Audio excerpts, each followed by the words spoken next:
내용을 가지고 이제 말씀을 나누려고 합니다. 근데 제가 지금 이번 주에 장염에 걸려가지고 아직 다 안 났어요. 그래서 지금 그 배가 굉장히 아픈 상태라서 배에 힘을 지금 못 주고 있어요. 그래서 여러분이 좀 기도를 해주셔야 될 것 같아요. 끝까지 큰 사고 없이 그 잘못하면 안 좋은 굉장히 일이 저에게 일어날 수 있으니까 그런 일이 없도록 끝까지 잘 할 수 있도록 마음속으로 기도해 주시기 바랍니다. 심호흡을 중간중간 좀 심호흡을 할 수 있어요. 멈췄다 할 수 있으니까 이해해 주세요. 자, 이제 이번 주 내일까지 해서 성경통독 2주차 신명기까지 읽게 되고요. 다음 주부터 이제 여호수아서를 들어가게 됩니다. 자, 지금까지 이제 창세기부터 시작해서 신명기까지 읽어 나갔는데 이 처음 5권을 모세 오경이라고 해요. 그리고 토라라고 하죠. 유대인들에게 이 토라가 성경 중에서 가장 중요한 책이에요. 이 5권이 가장 기본이 되는, 가장 근본이 되는 책이고,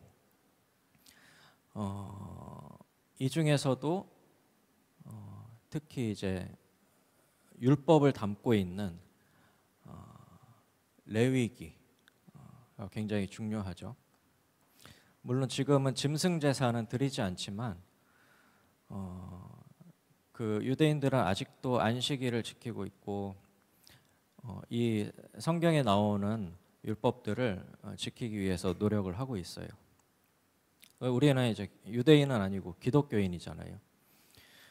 기독교인이지만 이 성경의 그 율법을 안 지켜도 되느냐? 이 유대인만 지켜야 되는 게 아니라 우리 기독교인들도 똑같이 지켜야 되는 법인 거예요.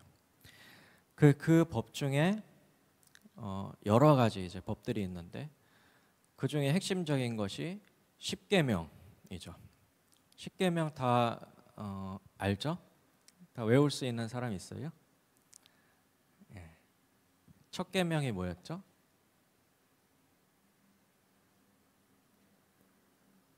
잘 알고 계시죠?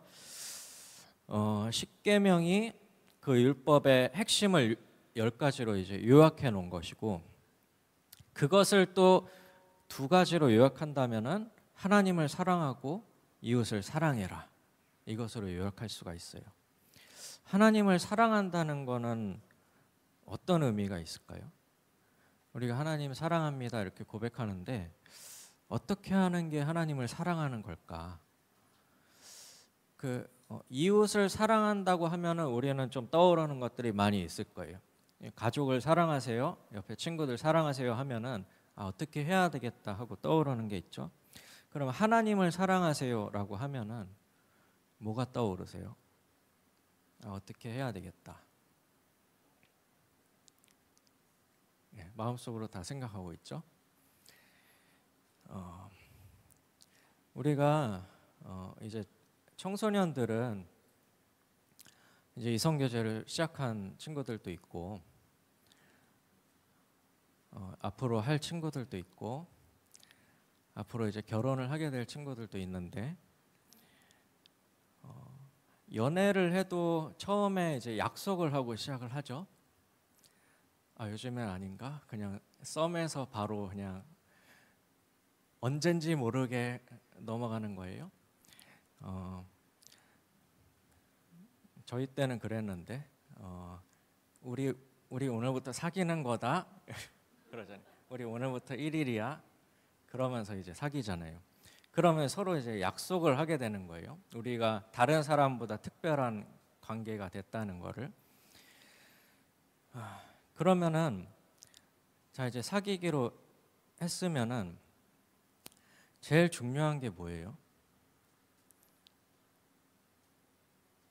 진이가 생각하기에 우리 사귀자 했을 때 둘 사이에 이제 약속했으면 제일 중요한 게 뭘까? 아, 그렇지. 서로에 대한 믿음이 있어야 되죠. 예. 근데 그 믿음이 깨지는 순간은 언제예요?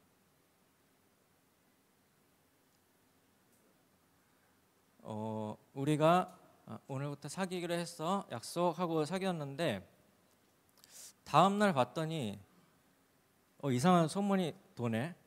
얘가 내가 아닌 다른 애랑도 사귀기로 했다는 소문이 들리는 거예요. 어때요? 믿음이 생겨요? 깨지죠. 예. 그 하나님을 사랑한다고 했을 때 제일 기본이 되는 것은 그 하나님만 섬기는 것. 예. 그것이 가장 기본이 되는 것 같아요. 그 구약에서 계속 이제 하나님께서 이제 말씀하시는 것이 너는 나만 섬겨라. 넌 나만 바라봐 이거죠. 근데 이스라엘 백성들은 그 약속을 계속 어기는 거예요. 하나님만 섬기기로 약속을 해놓고 그 가나안 땅에 들어가서 다른 우상 그곳에서 섬기던 우상들이 있잖아요. 그곳에서 신이라고 이제 불리던 것들을 자꾸 이제 들여와요. 예. 아 이게 좋아 보이는데 하면서 그 신을 섬기는 거예요.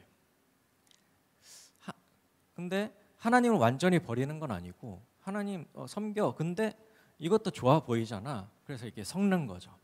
하나님 우리는 섬깁니다 하면서 집에는 이제 바알 신이 이렇게 딱 이렇게 우상으로 이렇게 있어요. 그런 식으로 한다는 거예요. 그래서 구약에서 계속 이스라엘 백성들이 이제 하나님의 진노를 받아서 벌을 받는데 그 이유가 보면은 하나님 아닌 다른 것들을 섬기기 때문이었다라는 것을 구약 성경을 읽으면서 알 수가 있어요. 예, 이렇게 구약 그 모세 오경에서 가장 중심이 되는 십계명 그 중에서 그것을 두 가지로 압축을 한다면 하나님을 사랑하고 이웃을 사랑해라 라고 하는 것을 알 수 있고 우리는 그 율법을 지금도 영원토록 앞으로도 영원토록 지키면서 살아가야 합니다.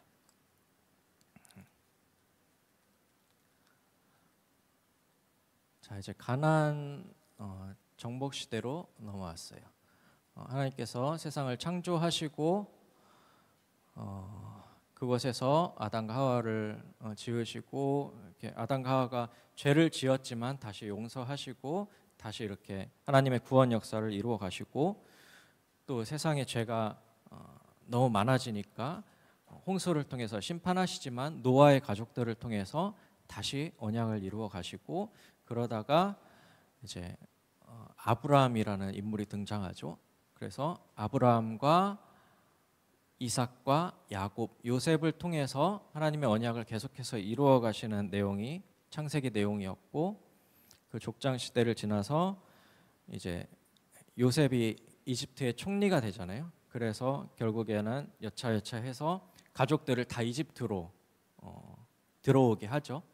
그래서 그 이집트에서 430년 동안을 잘 살았어요.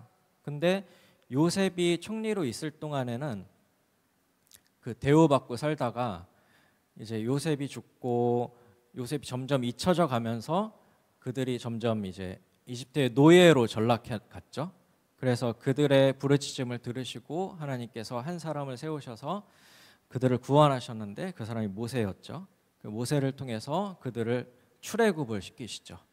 그래서 애굽을 나와서 광야길을 지나서 시내산에 가서 언약을 받고 우리가 하나님의 백성으로 살겠습니다 하고 이제 가나안 땅으로 들어가서 살아야 되는데 어떤 일이 있었죠? 12 정탐꾼을 보냈는데 여호수아 갈렙 빼고는 나머지 10명이 저들이 너무 강해서 우리는 들어갈 수가 없다. 우리는 저 땅을 취할 수가 없다라고 했죠. 그래서 하나님께서 진노하셔서 그들을 40년 동안 광야에서 그 가나안 땅으로 들어가지 못하게 광야에서 떠돌게 하셨습니다. 그리고 1세대는 광야에서 다 죽고 여호수아, 갈렙 그리고 그 광야에서 아주 어린아이였던 아이들과 광야에서 태어났던 2세대들이 여호수아의 인도를 받아서 가나안 땅으로 들어가게 돼요. 그 내용이 이제 여호수아 내용이죠. 이렇게 출애굽을 해서 율법을 받고 민수기, 신명기 내용을 이제 광야에서 떠도는 내용이었고, 이제 여호수아를 통해서 가나안 땅으로 드디어 이제 들어가게 되는 거예요. 원래는 여기가 갈릴리 호수고 여기가 사해인데, 요게 지도상으로 여기에 있어요. 맞아요. 그래서 이스라엘이 지도상으로 보면 이렇게 길쭉하게 생겼어요. 근데 여기 내용을 넣으려다 보니까 여기로 이렇게 옮겨간 거예요. 자, 여호수아서는 24장으로 이루어져 있어요. 그래서 가나안 땅으로 이사 간다. 24장 이렇게 외우면 될 것 같아요. 24장. 자, 1장부터 12장까지는 가나안 땅을 정복하는 내용이에요. 그래서 여러분도 좀 많이 들어서 알고 계시는 그 여리고성을 무너뜨리는 그런 이야기. 7바퀴 돌고 소리를 지르니까 바로 무너졌던 그런 성 있잖아요. 여리고성 그리고 아이성, 이런 성들을 정복했고, 그다음에 남쪽을 정복하고 북쪽을 정복하고 해서 다 정복했다. 그다음에 13장부터 21장까지는 그 땅을 이제 12지파에게 분배를 해주는 거예요. 너는 여기 살고 너는 여기 살고 해가지고 땅을 분배하는 내용이 나오고, 그다음에 22장부터 24장까지는 여호수아도 이제 나이가 많아 늙어서 이제 조상들에게 돌아갈 때가 되었어요. 그래서 마지막으로 백성들에게 유언하는 내용이 담겨 있어요. 자, 이제 여호수아가 이스라엘 백성들을 이끌고 가나안 땅으로 들어가는데, 먼저 그 요단강을 건너게 돼요. 자, 지도상으로 보면은 자, 요단강이 이렇게 흐르고 있어요.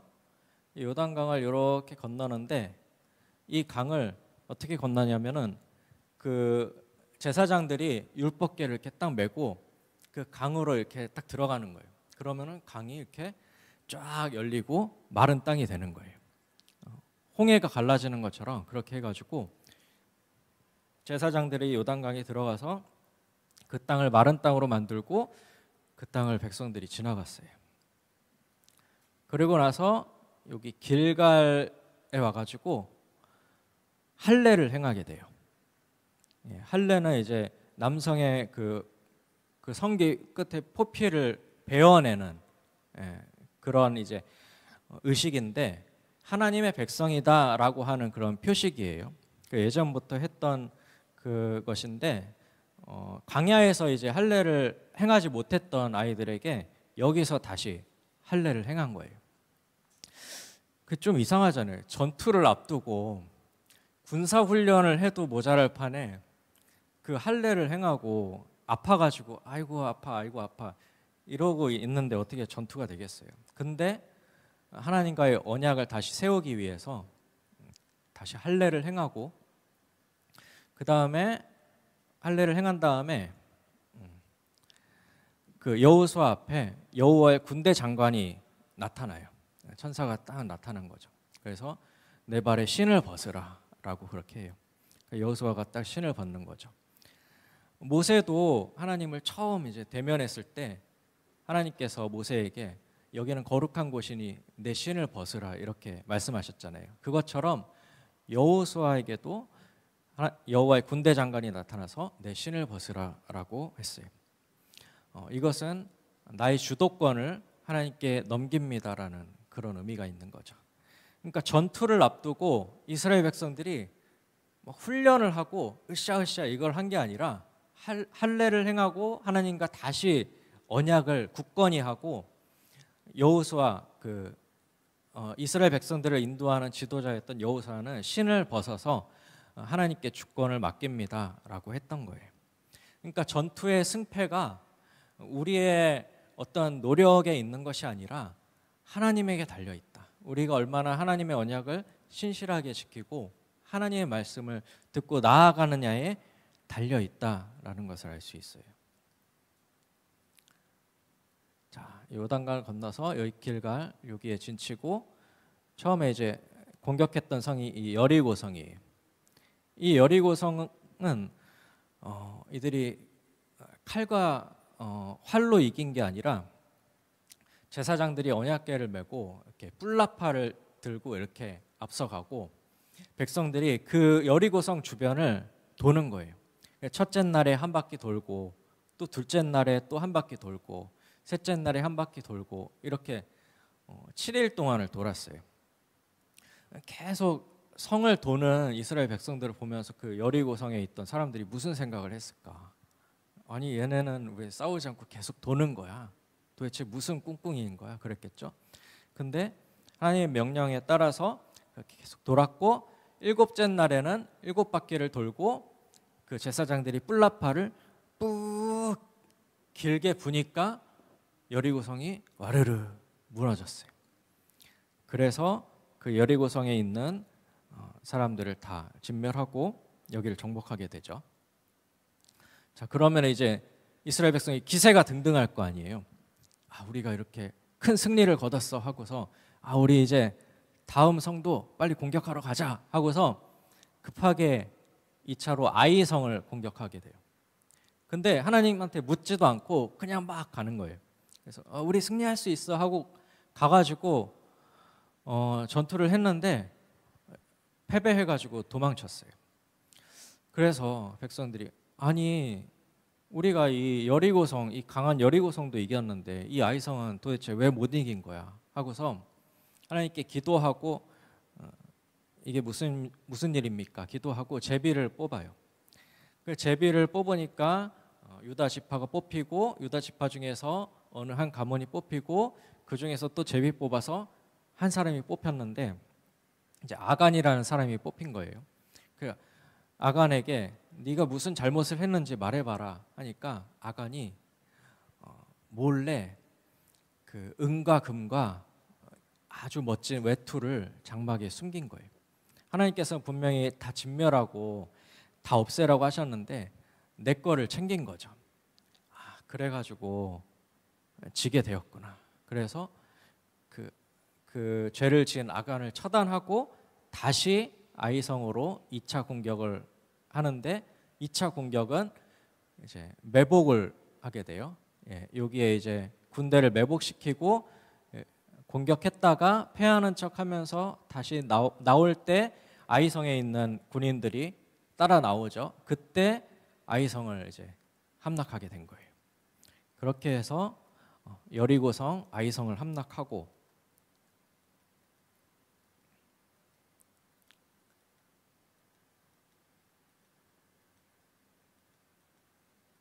이렇게 함락하고 그 다음에 다른 지역들을 이제 점령하게 됩니다. 하나님께서는 분명히 여호수아와 이스라엘 백성들에게 그 가나안 땅 거민들을 한 사람도 남겨놓지 말고 다 진멸해라 이렇게 말씀하셨어요. 근데 하나님께서 왜 이렇게 잔인한 일을 시키셨을까? 하나님께서는 사랑의 하나님이신데 왜 이렇게 전쟁을 시키시고 그곳에 있는 사람들을 다 죽이라고 하실까? 이게 신약 시대를 살고 있는 우리에게는 굉장히 난제죠.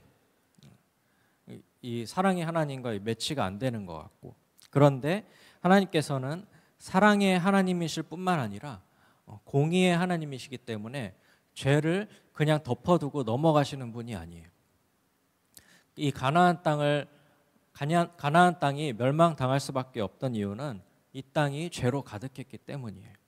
노아의 시대의 홍수로 그들이 죄의 심판을 받았듯이 가나안 땅도 이스라엘 백성들을 통해서 하나님의 심판을 받게 된 거죠. 그리고 이스라엘은 하나님의 칼로서, 도구로서 그 역할을 하게 된 거예요. 그래서 자, 이렇게 들어와서 먼저 남쪽을 점령하게 돼요. 남쪽을 다 이렇게 점령하고 그 다음에 북쪽으로 넘어가서 북쪽을 점령합니다. 이렇게 해서 이렇게 많은 가나안 도시들을 정복하게 돼요. 그 다음에 이제 12지파에게 땅을 분배하는 내용이 13장부터 19장까지 길게 나오는데 뭐 시므온은 경계는 어디서부터 어디고 유다의 경계는 어디서부터 어디고 이렇게 돼 있는데 자, 이 지도를 보면은 이제 머릿속에 딱 들어오겠죠. 여기 유다 지파가 여기 예루살렘과 베들레헴을 포함한 요 남쪽 땅을 차지하게 됐고 시므온 지파가 이렇게 유다 지파랑 같이 이렇게 있고 베냐민 지파도 유다 지파랑 붙어 있어요. 그리고 요 요단 동쪽에는 므낫세 반지파와 갓지파와 르우벤 지파가 이렇게 정복하게 되고 그다음에 므낫세 나머지 지파는 이쪽에 그다음에 단지파, 에브라임 지파, 이사갈, 스불론, 아셀, 납달리 이렇게 해가지고 12지파의 땅 분배가 끝나게 돼요. 그 다음에 여호수아의 끝에 보면은 이제 여호수아가 백성들을 모아놓고 마지막 유언을 하게 돼요. 그 유언의 가장 핵심이 무엇이냐? 너희는 선택해라. 너희가 애굽에서 섬기던 그 우상이든지 아니면 이 가나안 땅이 우상이든지 아니면은 여호와 하나님이든지 이 중에 너희가 누구를 택할지 선택해라. 오직 나와 내 집은 여호와를 섬기겠노라 라고 그렇게 말을 하죠. 그러고 나서 이제 여호수아가 죽고 나서 사사 시대가 시작돼요. 이 사사라고 하는 거는 재판관이라는 뜻도 되고 지도자라는 뜻도 돼요. 이스라엘 백성들이 그 땅에 이제 가나안 거민들에게 침략당하고 고통당할 때 하나님께서 사사를 세우셔서 그들을 구원하시죠. 자, 사사 시대는 이렇게 가나안 정복 시대 이후에 사사 시대가 시작됩니다.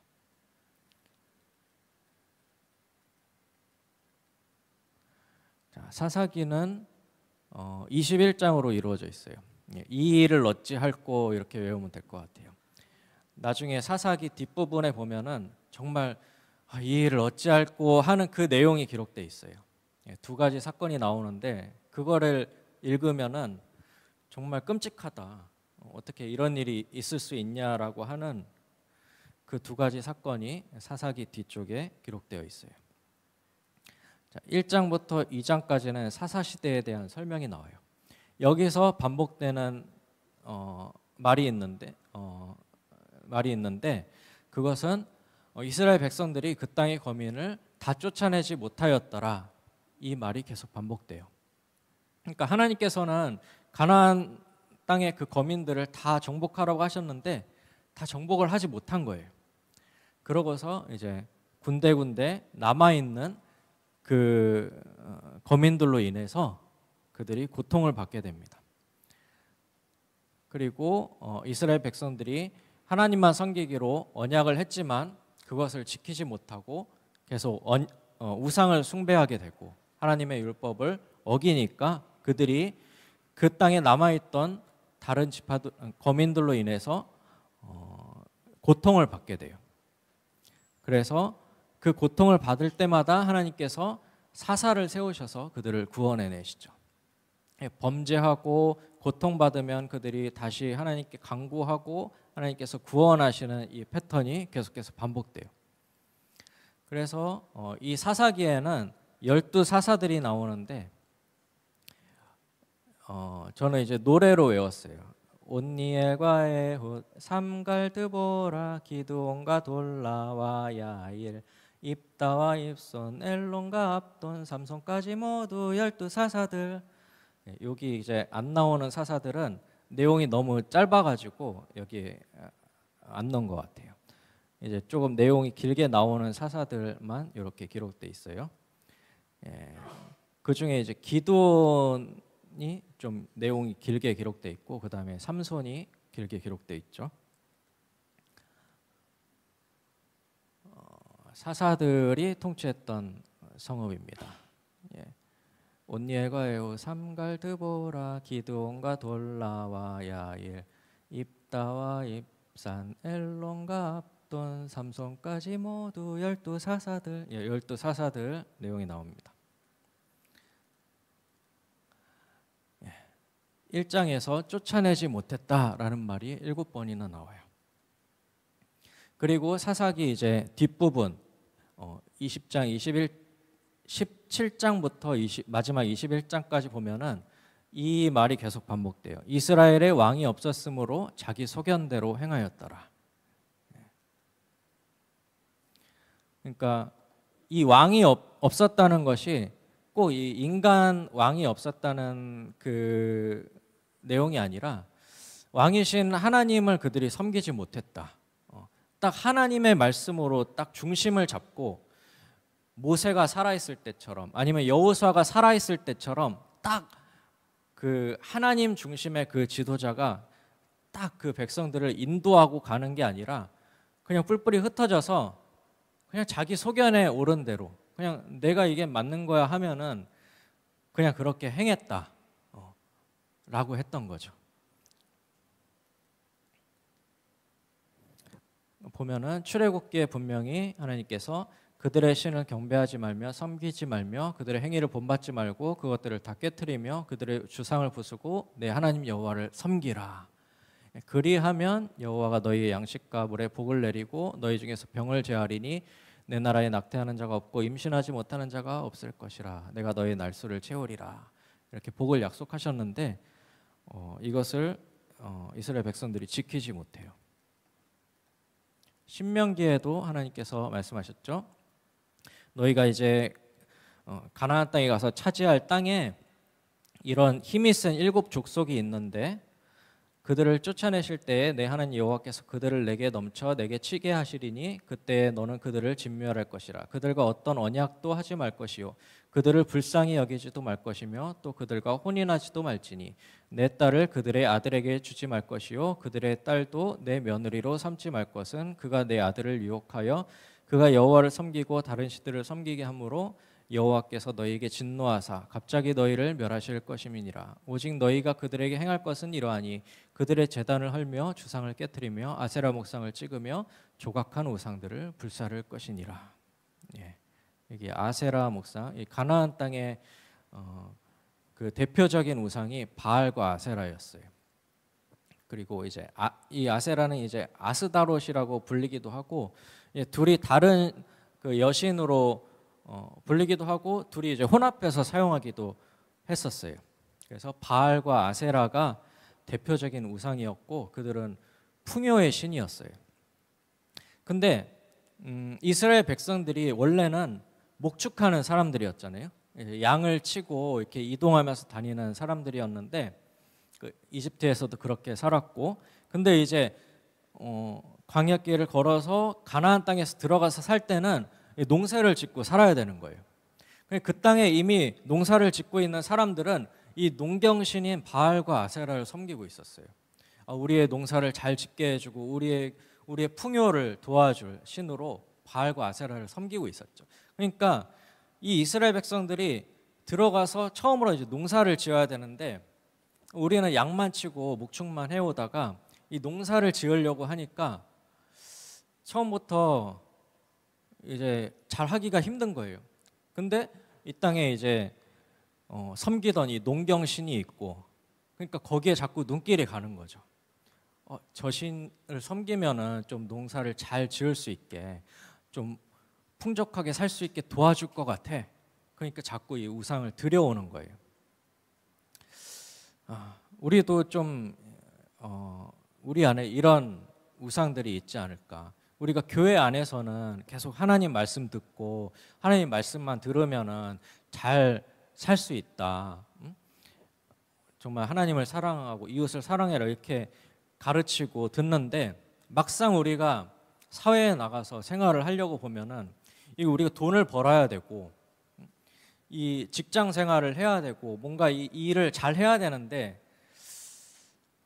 뭔가 이 교회 안에서 이렇게 뭔가 이렇게 지내던 사람들이 너무 좀 뭐랄까 강하지 못하고 세상 사람들은 너무 강해 보이고 막 술도 막 잘 마시고 호탕하고 막 일 막 욕하면서 잘하고 근데 막 기독교인들은 교회에서 이렇게 서로 사랑해요 이러다가 직장 가가지고 막 서류 던지면서 나가 막 이러는 데서 난 하나님만 믿으며 살겠어. 나는 다 잘 될 거야. 이렇게 하기가 참 힘들죠. 그래서 자꾸 그 세상이 바라보는 그 우상들, 세상이 자기를 도와준다고 생각하는 그것들을 나도 저렇게 하면 될 것 같아. 나도 저들처럼 살면 좀 일을 잘할 수 있고 돈을 잘 벌 것 같아라고 자꾸 이렇게 내 마음의 우상들을 들여놓는 잘못을 할 수 있다는 거예요. 그러니까 우리 청소년들 이제 내용을 마무리할 거니까 이제 눈을 좀 크게 뜨고 우리가 이제 여러분이 이제 대학을 가고 직장을 가게 되고 이렇게 사회생활을 하게 될 때 분명히 교회에서는 이렇게 하나님만 섬기고 사랑하며 살면 된다 그랬는데 거기는 하나님 안 믿고도 잘 살더라. 하나님 안 믿는 사람들이 더 잘 살고 더 호탕하고 그냥 자기 마음대로 하면서도 잘 나가더라 라고 생각될 수가 있지만 여러분 정말 믿음을 가지기를 주님의 이름으로 정말 축원합니다.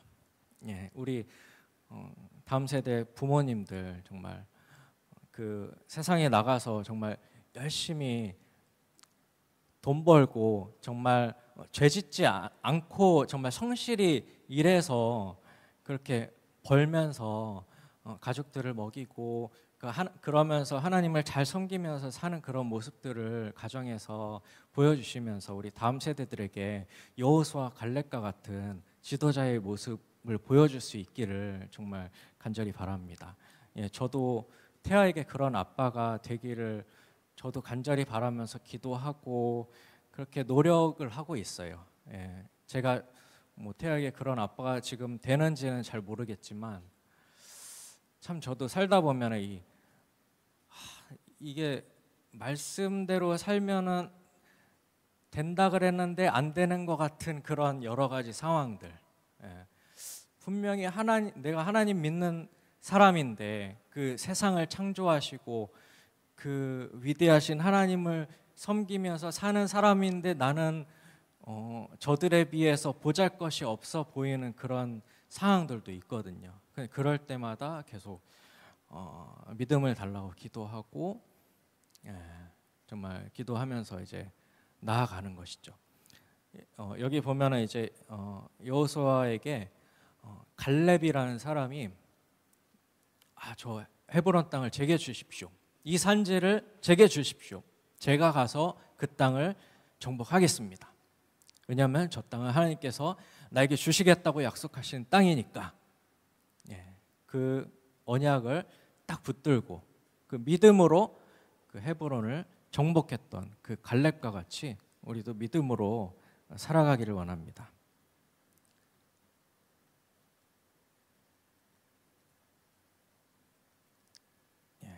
사사 중에서 여러분이 제일 많이 들어보셨을 만한 사사가 삼손일 거예요. 삼손 하면은 이제 떠오르는 이미지가 있잖아요. 힘이 세고 엄청 힘센 사람. 근데 그 힘이 어디서 왔냐? 하나님께서 주신 것이다. 태어날 때부터 나시린으로 받쳐진 사람이었어요. 이 나시린은 포도주도 안 먹고 머리도 안 자르고 온전히 하나님께 드려진 사람이다라고 하는 뜻이에요. 태어날 때부터 나시린으로 헌신된 사람이었고 그래서 하나님으로부터 엄청난 힘을 받게 되죠. 맨손으로 사자를 때려 죽이고 블레셋 사람 30명을 죽이고 그 다음에 나귀 턱뼈로 1000명을 때려 죽이는 그런 사람이었어요.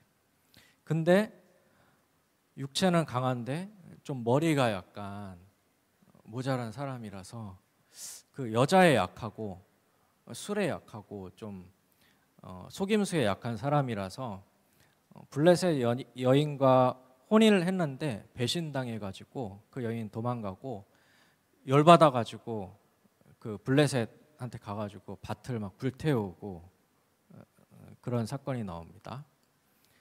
그러다가 이제 드릴라라고 하는 또 그 블레셋의 여인과 또 결혼하게 되고 결혼은 아니죠. 연애한 거죠. 예. 그러다가 그 드릴라가 이 삼손한테 너의 힘이 도대체 어디서 나오는 건지 좀 알려줘 하고 이렇게 삼손 팔짱을 끼면서 제발 알려줘 이러니까 삼손이 계속 안 알려주려고 막 거짓말로 몇 번을 했는데 드릴라가 계속 어떻게 그럴 수가 있어, 나를 속일 수가 있어, 막 울고 이러니까 삼손이 막 마음이 약해져가지고 아 그래, 내 힘은 이 머리에서 나오는 거야. 내가 태어날 때부터 나시린으로 포도주도 안 먹고 머리도 안 자르기로 서약을 했는데 이 머리 자르면 내 힘이 없어져. 이거를 멍청하게 그냥 말해버린 거예요. 그러니까 이 드릴라가 자기 민족한테 가가지고 삼손의 힘은 머리에서 나온대. 삼손이 자고 있을 때 머리를 싹둑 자르니까 삼손이 힘이 하나도 없어지게 되는 거죠.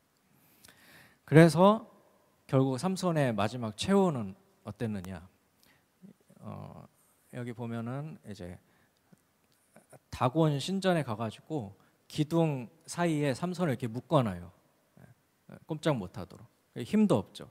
삼손이 그때 마지막에 회개를 하고 하나님 마지막 한 번만 제게 기회를 주셔서 제가 이 우리 민족의 적 블레셋을 물리칠 수 있도록 도와주세요. 기도를 하고 마지막 힘을 받아서 그 기둥을 무너뜨려서 그 신전이 파괴되고 블레셋 사람들을 물리치는 그 내용이 이제 사사기 이제 끝부분에 이제 13장부터 16장까지 나오는 거죠.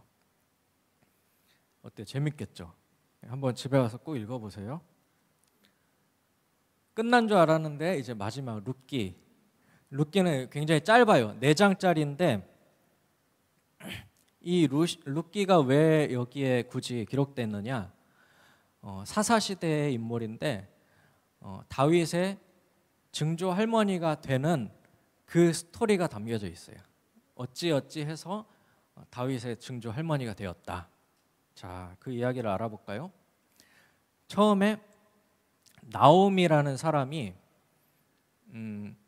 자기 남편이랑 두 아들이랑 같이 그 머물러 살던 그 가나안 땅에 흉년이 드니까 모압 땅으로 이주를 가요.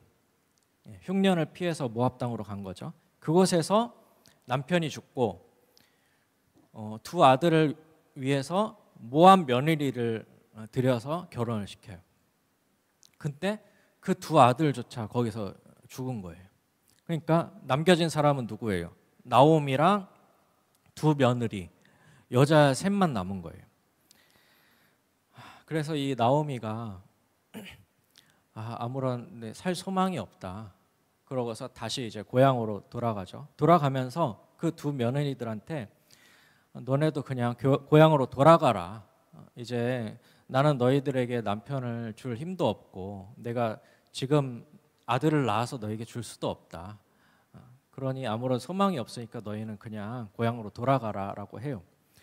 그러니까 며느리들이 안 돼요 어머니, 우리는 어머니를 따라갈게요 했는데 돌아가라 이렇게 하니까 그 둘째 며느리는 돌아갔어요. 그러면 어머니 안녕히 계세요 하고서 저는 자유를 찾아갑니다 하고서 돌아갔어요. 근데 그 첫째 며느리 룻이 끝까지 저는 어머니와 함께 가겠습니다. 근데 그 이유가 어머니의 하나님이 곧 나의 하나님이 될 것입니다. 그러니까 그 하나님을 믿는 그 신앙을 끝까지 지킨 거죠.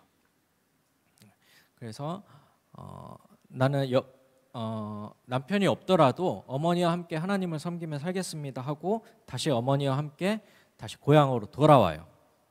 그 베들레헴으로 돌아왔는데 그곳에서 이제 여자 둘이서 뭐 지금은 아니지만 그 당시에 여자 홀몸으로 살아가기는 정말 힘든 그 시대였어요. 그러니까 남의 밭에 가서 그냥 이삭 조금 주워와서 근근히 먹고 사는 그 정도밖에 못했던 거죠. 그 이 며느리 그 룻이 이제 밭에 가가지고 이제 추수하는 곳에 가서 이렇게 떨어지는 이삭을 이렇게 주워 와가지고 그것으로 이제 밥을 해 먹어요. 근데 여기서 이제 알아둬야 될 율법이 이제 세 가지가 있는데, 첫째는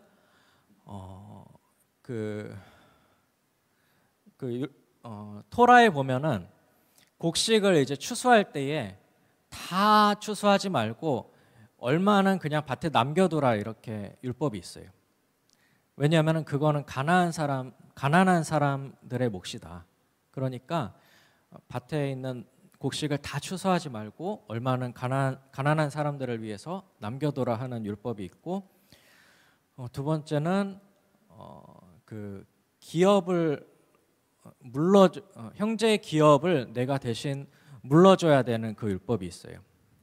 무슨 얘기냐면, 형제가 결혼해서 사는데 남편이 이제 동생이 죽잖아요. 그러면은 그 아내와 그 형제의 기업을 그 형제가 가장 가까운 친족이 물러줘야 돼요. 그러니까 내가 사가지고 그 형제의 것으로 다시 만들어줘야 돼요.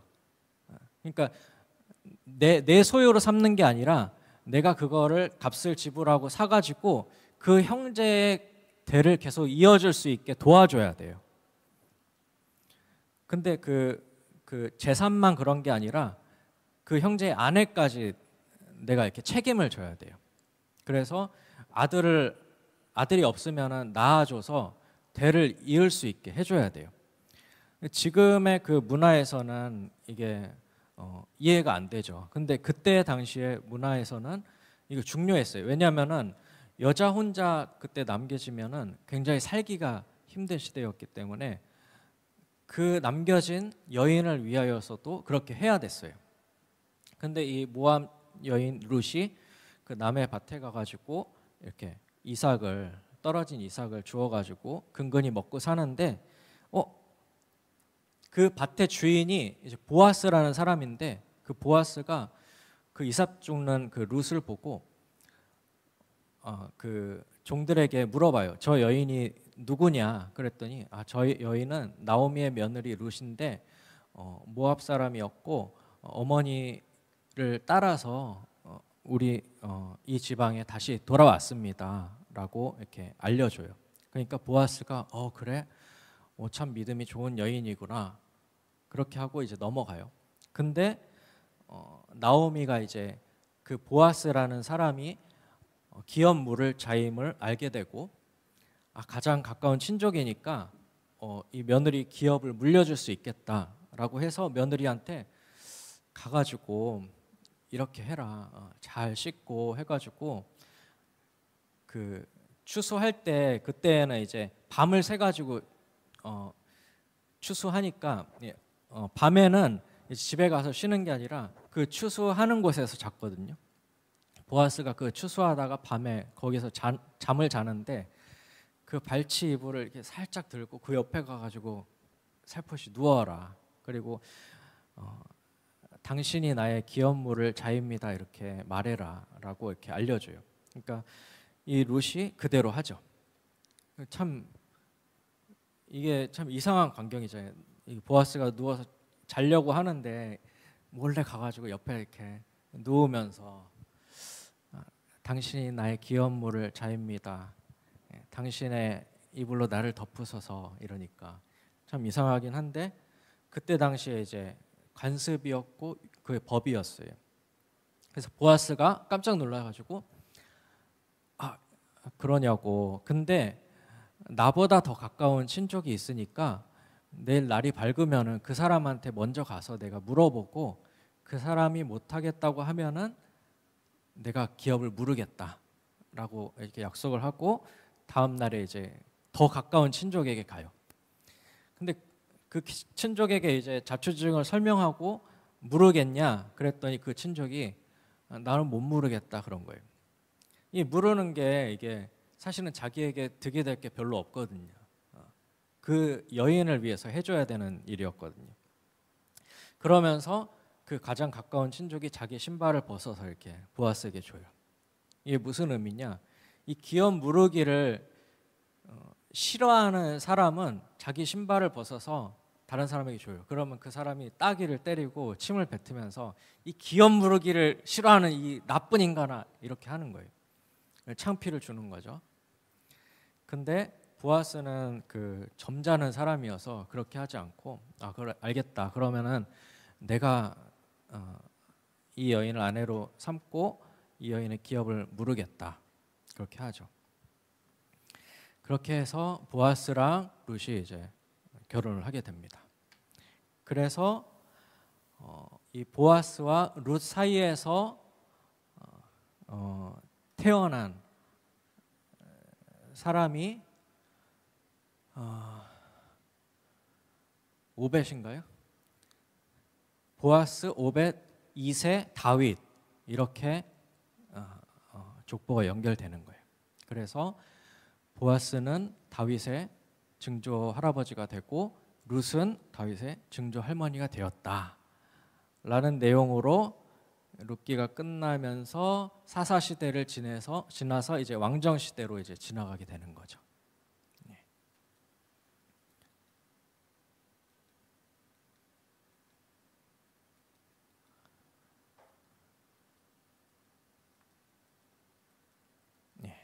아까 말했던 그 세 가지 관습 이것입니다. 그러고 나서 이제 사사 시대를 지나서 이제 왕정 시대로 가서 사울 그리고 다윗으로 이렇게 연결이 되게 됩니다. 자, 끝. 찬양하고 함께 기도하겠습니다.